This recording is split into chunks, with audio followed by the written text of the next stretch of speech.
Bonjour et bienvenue sur Radio Cessort, votre podcast quotidien sur l'actualité cyber du mardi 18 février 2025, épisode 195. Je suis Marc-Frédéric Gomez, en direct de l'Île-de-France, il est 2h45 du matin.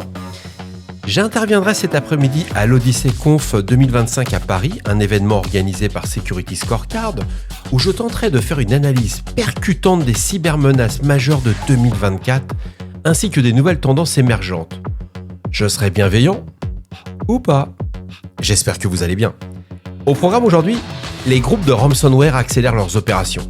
Des portes dérobées furtives découvertes dans les sites de WordPress. La Corée du Sud suspend les téléchargements de DeepSeek AI. Vulnérabilité critique dans Microsoft Edge. Comprendre les protocoles de mise en réseau Linux. Microsoft découvre une nouvelle variante du malware XC7 par macOS. Une porte dérobée basée sur Golang utilise Telegram pour la communication C2, vers les C2. Une vente illégale de données de localisation de militaires américains découverte. Et bien entendu, vous retrouverez l'ensemble des sources utilisées dans cet épisode dans la description de celui-ci, ainsi que sur le site web de Radio Cessort. Un projet soutenu par l'Electronic Frontier Foundation, l'EFF, et l'Université du Nevada, Reno, vise à fournir une vue d'ensemble des outils de surveillance déployés dans les communautés. C'est juste incroyable. Je suis tombé dessus complètement par hasard. Ça s'appelle l'Atlas of Surveillance. C'est une base de données qui documente les technologies de surveillance utilisées par les forces de l'ordre à travers l'ensemble des États-Unis. Cette base de données est alimentée par du crowdsourcing et le journalisme de données collectant des informations provenant de diverses sources, telles que des articles de presse, des ordres du jour de réunions gouvernementales, des communiqués de presse d'entreprises et des publications sur les réseaux sociaux. Elle contient plusieurs milliers de points de données couvrant plus de 3000 départements de police et bureaux de shérifs à travers le pays. Ce portail, Atlas of Surveillance, permet aux citoyens, journalistes et chercheurs de consulter des détails sur les technologies de surveillance utilisées par les forces de l'ordre locales. Il inclut également des informations sur les technologies telles que les drones, les lecteurs automatiques de plaques d'immatriculation, les systèmes de reconnaissance faciale et les partenariats avec des entreprises de sécurité privées comme Ring. Ce projet a été salué pour sa contribution à la transparence et à la sensibilisation du public concernant l'utilisation de la surveillance par les forces de l'ordre. Il a également été utilisé par des étudiants, des chercheurs, des journalistes pour des projets éducatifs et des reportages sur la surveillance policière. C'est incroyable, on peut voir ça qu'aux États-Unis en fin de compte. Et le bruit que vous entendez derrière moi, c'est juste mon chien qui est en train de se déplacer. Je l'ai réveillé.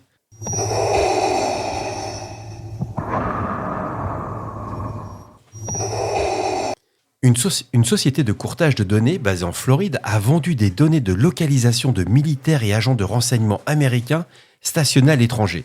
Ces données ont été collectées via des applications mobiles partenaires d'une société de technologie publicitaire lituanienne, Exkimi.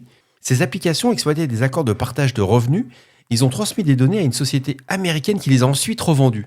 C'est incroyable. Cette collecte de données de localisation, elle est assez courante pour tout ce qui est applications mobiles. Elle permet surtout souvent d'améliorer les fonctionnalités des applications. Mais parmi celles-ci, il y en a qui le font sans aucune justification claire. Et ça soulève vraiment des préoccupations de confidentialité et de sécurité nationale. L'expert en sécurité, Zach Edwards, a comparé les sociétés de publicité à des entreprises de surveillance, soulignant les risques de collecte et de monétisation des données sensibles. Oh, le petit bichon, il découvre que maintenant on fait du pognon sur ça. C'est incroyable quand même, hein. Le sénateur Rand Wyden, qu'on a déjà parlé sous Radio Cessort, a demandé des éclaircissements à DataStream, la société américaine, et a signalé l'incident aux autorités de protection des données de Lituanie, qui a lancé une enquête. Une fois de plus, cet incident met en lumière la complexité de l'industrie des données de localisation et le manque de régulation. L'article propose pour sécuriser vos données de localiser ou de désactiver les services de localisation lorsqu'ils ne sont pas nécessaires ou d'utiliser des VPN. Bon, c'est plus facile à dire qu'à faire, en particulier si vous faites du sport, vous êtes sur Strada par exemple, vos données elles fuitent. Et il faut savoir une chose, chères auditrices et chers auditeurs, une carte bancaire sur le dark web, c'est entre 5 et 12 $. Des données complètes d'un CSP+, c'est 800 $ et vous le vendez à une société avec une facture. C'est-à-dire qu'ils ne vous demandent pas comment vous avez récupéré l'information. Ça s'appelle du blanchiment. Et c'est tout ça que cet article met en avant, c'est qu'on veut faire absolument du profilage, du scoring sur les gens, et on se fait avoir. D'après GB Hackers, les groupes de ransomware accélèrent leurs opérations, réduisant le délai moyen entre la compromission initiale et le déploiement du chiffrement à seulement 17 heures selon des analyses récentes. L'article est assez sympa là-dessus. Certains groupes comme Akira, Play ou Dharma Crisis parviennent à chiffrer les systèmes entre 4 à 6 heures, démontrant une efficacité opérationnelle accrue. Cette rapidité réduit la fenêtre de détection et de réponse pour les organisations, mais surtout, ces groupes de ransomware privilégient de plus en plus l'exfiltration de données et l'extorsion plutôt que le chiffrement. Par exemple, le groupe Bailian se concentre sur le vol de données sensibles et menace de les divulguer si une rançon n'est pas payée. Ce que j'ai trouvé intéressant dans l'article, c'est qu'il montre que les attaquants vont exploiter des vulnérabilités dans les outils de surveillance ou de gestion à distance, les fameux RMM, et ils vont utiliser aussi des courtiers d'accès initiaux pour infiltrer les réseaux. Alors les courtiers d'accès initiaux, c'est quoi? Ce sont les groupes d'attaquants qui vont rentrer dans le système, ils vont installer une persistance, et après ils vont revendre les données. Ils ne vont pas aller, entre guillemets, utiliser le fait d'avoir accès à votre système d'information. C'est un vrai business, ça rapporte beaucoup d'argent, et en plus ils sont sûrs de toucher des sommes. Il y a des groupes d'attaquants qui vont, par exemple, dire un accès sur une entreprise qui est cotée en bourse, bah, c'est 100 000 dollars quoi qu'on trouve. Donc la première personne, c'est ces fameux groupes de courtiers d'accès initiaux, bah, il va toucher 100 000 dollars quoi qu'il arrive. C'est un c'est un business très lucratif pour les cybercriminels. De plus, une fois qu'ils ont compromis le système d'information, ils vont faire une escalade de privilèges, ils vont exfiltrer des données, désactiver des mesures de sécurité pour ne pas être détectés, et ils vont déployer leurs charges utiles de ransomware et ainsi que compromettre les backups. Les attaques surviennent. Alors, ce qui est remonté dans l'article, c'est que les attaques vont surtout survenir en dehors des heures de travail ou pendant les week-ends lorsque les équipes de réponse à incidents sont beaucoup moins présentes et mobilisées. Des chercheurs en sécurité ont découvert un malware sophistiqué ciblant les sites de WordPress, exploitant des vulnérabilités dans les fonctionnalités principales et les plugins pour permettre l'exécution de code à distance, les fameuses RCE. Les attaquants vont intégrer des scripts malveillants dans le répertoire des plugins obligatoires, ce qu'on appelle le MU-plugins, un dossier spécial de WordPress qui charge automatiquement les plugins à chaque chargement de page sans nécessiter leur activation. Cette méthode va assurer une persistance tout en échappant à la détection. Il faut savoir que ce malware va utiliser des techniques avancées d'obfuscation, telles que le codage en base 64 et le chiffrement AES pour dissimuler ses charges utiles et contourner tous les mécanismes de détection présents.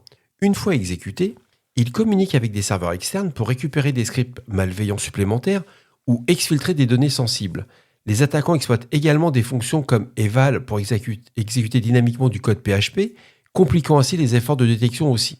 Dans ce cas notable, le malware a exploité le répertoire, ce qu'on appelle sous WordPress, c'est /wcontent/uploads pour stocker des charges utiles offusquées. Ces charges étaient décodées et exécutées sur le serveur. Donc les conséquences, pour ces attaques, ça va être la prise du contrôle total du site, le vol de données sensibles, distribution de malware, des dommages à la réputation parce qu'il va usurper, il peut faire un défacement, mais surtout, il peut aussi servir de site de phishing. Bon, je crois que vous l'avez compris, il faut garder à jour que plus vos CMS sont mis à jour, plus c'est compliqué pour eux. Lisez l'article, si vous avez du WordPress, c'est assez intéressant comme façon de compromettre vos sites WordPress. J'ai appris 2-3 trucs sur le sujet quand même. C'est vraiment à lire. Microsoft a identifié une nouvelle variante du malware macOS XE7 utilisée pour voler des informations sensibles, y compris les portefeuilles numériques et les données de l'application Notes, légitimes d'après Blipping Computer. Ce malware modulaire est généralement distribué via des projets Xcode infectés et a évolué au fil des ans avec des mises à jour significatives observées pour la première fois depuis 2022. On est en 2025 quand même. Et l'équipe de Microsoft Threat Intelligence a découvert que ce nouveau variant présente une offuscation de code améliorée, une meilleure persistance et de nouvelles stratégies d'infection. Les modifications clés qui est incluses dans cette nouvelle version, c'est une offuscation avancée avec l'utilisation de techniques d'encodage en base 64 et XXD, c'est ce qu'on appelle les XDump, avec un nombre de variables d'itération rendant l'analyse très difficile. Le nom des modules dans les codes sont également offusqués. Et il y a 2 méthodes qui sont employées en technique de persistance. La première, c'est la ZSHRC, création d'un fichier qui va être nommé en /.zshrc, alias, qui va contenir la charge utile, l'ajout d'une commande dans un fichier pour exécuter une nouvelle session shell. Et après, il y a ce que j'appelle le deuxième étage de la fusée de la compromission. C'est le fameux doc, téléchargement d'un outil doc utile, signé depuis un serveur de command and control, le fameux C2 de l'attaquant, pour gérer les éléments du doc. Ça va créer une application type Launchpad malveillante avec la charge utile, modification du chemin de l'application légitime pour pointer vers une fausse application. Qui c'est qui a dit que sur Mac, il n'y avait pas de virus? Ou de malware? Bien sûr. Mais quand on regarde la méthode d'infection de Xcode par le malware, il va utiliser les options Target Rule ou Forced Strategy Pour placer cette charge utile dans le projet Xcode, il peut également insérer une charge utile dans la clé Target Device Family pour une exécution ultérieure.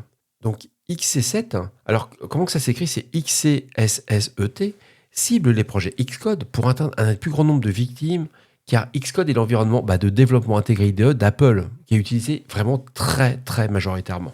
C'est brillant.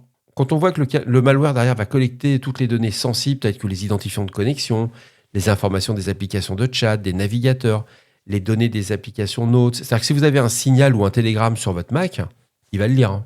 Il va lire tout ce que vous êtes en train de faire. Alors pour se protéger contre cette menace, Microsoft recommande d'inspecter et de vérifier les projets Xcode et les bases de code clonés depuis des dépôts non officiels, car ils peuvent contenir celui-ci ou des portes dérobées offusquées. Bon, toujours pareil, c'est ce que j'appelle le conseil. C'est évident que chaque fois qu'on va télécharger quelque chose, on va lire toutes les lignes de code jusqu'à la dernière. C'est un peu quelque part un échec. Des chercheurs de Netscope Threat Labs ont découvert une nouvelle porte dérobée basée sur Golang qui utilise Telegram pour ses communications de commande et de contrôle, les fameuses C2. Cette porte dérobée, bien que toujours en développement, est déjà fonctionnelle et exploite des applications cloud pour échapper à la détection. Les experts soupçonnent une origine russe pour ce malware. Vous allez voir à la fin de l'article, je vous explique comment ils ont dit c'était russe ou pas. C'est assez surprenant. Moi, j'y mettrais pas ma main quand même. Lors de son exécution, le malware se comporte comme une porte dérobée classique. Il se déplace vers le répertoire C2.Windows Stump svchost.exe et s'il n'est pas déjà, il va lancer une nouvelle copie avant de se terminer. Ce code malveillant se connecte ensuite à Telegram en utilisant un package en Go, open source, crée une instance de bot, récupère les mises à jour et écoute les commandes. Les sorties de toutes les commandes sont envoyées sur un canal Telegram via la fonction send du package. Ensuite, le malware attend une commande PowerShell de Telegram et l'exécute. Il peut également se relancer, envoyer de faux messages de capture d'écran et s'autodétruire en supprimant son fichier et en se terminant. Alors concernant l'attribution, c'est ça que je voulais vous parler, on dit que ça serait une attribution à une origine russe. Les chercheurs se sont basés sur l'instruction /cmd qui envoie enter the command en russe dans le chat. Ça veut rien dire, c'est des choses qu'on voit déjà sur des groupes d'attaquants. Ils décident, quand vous commencez à développer votre produit, vous le faites par exemple en langage sur un PC avec des outils en version russe, vous souhaitez que ce soit des Chinois qui soient accusés, lorsque vous allez faire la compilation de votre malware, vous partez sur une station qui a tout en version chinoise, vous la laissez volontairement, et quand les chercheurs en cybersécurité vont aller se mettre à décompiler le code, etc., à faire du reverse malware, ils vont dire « Mais regarde, tout est en chinois et ça vient de logiciels qui est en chinois, donc on va attribuer ça à la Chine et pas à des Russes, ou inversement. » Donc apprendre avec précaution, c'est une ruse de base, mais l'article est hyper intéressant à lire. Je vous le recommande. Nos amis du CERT-FR ont publié un avis concernant plusieurs vulnérabilités découvertes dans Microsoft Edge. Ces vulnérabilités permettent à un attaquant de contourner la politique de sécurité et de provoquer un problème de sécurité non spécifié par l'éditeur. Les systèmes affectés incluent des versions de Microsoft Edge antérieures à la version 133.0, 3065.69. Il y a 5 CVE qui ont été identifiés. Je vous recommande très fortement d'appliquer les patchs de sécurité et le CERT-FR aussi. C'est notre petite rubrique open source et je vous invite à lire l'article de Linux Networking Protocols pour comprendre TCP/IP, UDP et SIMP. C'est hyper court, c'est en moins de 2 pages, mais vous y retrouverez des insights techniques et des cas d'utilisation concrets qui vous aideront à renforcer vos compétences et à sécuriser vos réseaux. C'est une très bonne note de rappel. Il va aborder des sujets essentiels pour notre domaine, à nous, experts en cybersécurité, les protocoles de mise en réseau sous Linux, que ce soit TCP/IP, UDP ou ICMP, qui sont des éléments mais vraiment fondamentaux dans la compréhension, ainsi que sur tout ce qui est communication réseau. Petit rappel sur TCP, ou le Transmission Control Protocol, qui assure une transmission fiable et ordonnée des données. Il est utilisé dans des contextes où la fiabilité est primordiale, comme la navigation web, les emails, le transfert de fichiers. Par contre, l'UDP, ou le User Datagram Protocol, va être privilégié pour sa rapidité. Il est utilisé pour des applications en temps réel comme les jeux en ligne, les appels en VoIP, le streaming vidéo, voire le DNS. Et enfin, l'ICMP, ou l'Internet Control Message Protocol, qui va jouer un rôle clé dans le diagnostic et la gestion des erreurs réseau. Dans cet article du Linux Journal, l'auteur explore en détail le fonctionnement de ces protocoles, leurs avantages, leurs limites. C'est une super piqûre de rappel.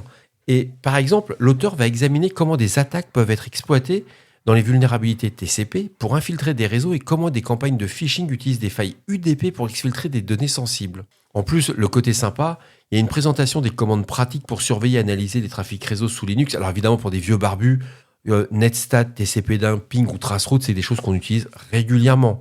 Mais pour certains administrateurs que je vois ou certains nouveaux RSSI qui se lancent là-dessus, c'est un très bon rappel, c'est une fiche technique, en quelques minutes c'est activable. C'est des outils essentiels, il ne faut vraiment pas hésiter à consulter cet article. The Hacker News remonte l'information que la Corée du Sud a récemment pris une mesure significative en suspendant les téléchargements de l'application de chatbot DeepSeek AI développée par une entreprise chinoise. Cette décision, annoncée le 15 février 2025, fait suite à des préoccupations concernant la conformité de l'application avec les régulations locales de protection des données. La Commission de protection des informations personnelles, ce qu'on appelle le PIPC, a identifié des lacunes dans les fonctions de communication de DeepSeek et dans ses politiques de traitement des informations personnelles avec des fournisseurs de services tiers. En conséquence, les nouveaux téléchargements de l'application ont été suspendus sur l'ensemble des plateformes mobiles jusqu'à que les modifications nécessaires soient apportées pour se conformer à la loi sur la protection des informations personnelles. La bonne nouvelle, c'est que DeepSeek AI, l'entreprise chinoise, a reconnu ces manquements et a nommé un représentant local pour collaborer avec les autorités sud-coréennes. La PIPC, c'est l'équivalent de notre CNIL, a souligné que les utilisateurs existants doivent utiliser l'application avec prudence et éviter d'entrer des informations personnelles jusqu'à que les correctifs soient mis en place. Cette suspension intervient peu après que le Service national du renseignement, le NIS, de Corée du Sud ait critiqué DeepSeek pour avoir collecté de manière excessive des données personnelles. Ces failles de sécurité ont également été découvertes dans les applications Android et iOS de DeepSeek qui permettent l'envoi de certaines données non chiffrées à ces serveurs. Donc la PIPC prévoit de renforcer ces directives pour prévenir de futurs manquements similaires dans l'intelligence artificielle et assurer la conformité des applications avec les régulations de protection des données. Ce que je voulais aussi montrer à travers cet article, parce qu'on avait déjà parlé de DeepSeek, c'est vraiment de faire très attention à ce que vous mettez à l'intérieur. Vous mettez la recette des crêpes, comme je l'avais mis dans un épisode de Radio Cert, il n'y a pas de sujet. Par contre, si vous mettez des données d'entreprise, il faut savoir que ça part dans des organismes chinois. Ça, c'est prouvé, il n'y a pas d'interprétation à avoir. Et tout ce que vous allez rentrer, ça va être saisi, analysé, traité et surtout archivé. N'oubliez pas que tout ce qu'on met sur Internet, on a beau dire ce qu'on veut, quand c'est archivé par des États, ça n'est jamais effacé. Jamais. Et voilà, cet épisode de Radio Cessort du mardi 18 février 2025 touche à sa fin. Il est 3h05 du matin. J'espère qu'il vous a plu, qu'il vous a apporté des informations utiles. N'oubliez pas, si vous avez des questions, des suggestions de sujets que vous souhaitez voir abordés dans les prochaines émissions, ne soyez pas timide. Laissez-moi un message sur le répondeur de Radio Cessort au 07 68 72 20 09. Laissez-moi un message sur la boîte aux lettres de Radio Cessort @radiocessort@gmail.com.